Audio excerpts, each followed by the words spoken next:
This is the VOA Special English Agriculture Report. Weeds compete with plantings for water and nutrients. So farmers and gardeners may have good reason to hate them. But weeds can also bring pretty flowers and wild beauty to places lacking either. British nature writer Richard Mabey offers support for them in his new book. The title says it all: Weeds, in defense of nature's most unloved plants. But when exactly is a plant considered a weed?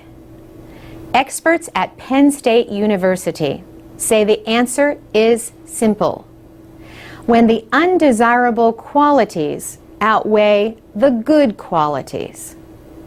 A crop plant generally produces several hundred seeds, but a weed plant can produce tens or even hundreds of thousands of seeds. And if seeds get buried, they may survive for many years underground. Eradicating weeds means that you have to remove all the seeds and roots so the plants will not grow back. But birds or the wind can reintroduce them to the land. A more common way to deal with weeds is to control them enough so that the land can be used for planting. Experts advise using 2 or more control methods to deal with weeds. Chemical weed killers or natural treatments like corn gluten can suppress weed growth, but so can dense planting. Bill Curran is a professor of weed science at Penn State. He says a dense, competitive crop that quickly shades the soil from the sun will help reduce weed growth. Other controls include turning over the soil, pulling the weeds, or covering them with mulch made of wood, garden waste, or other material. But even mulch has its limits. Natural resource specialists point out that weeds can be transported in mulch.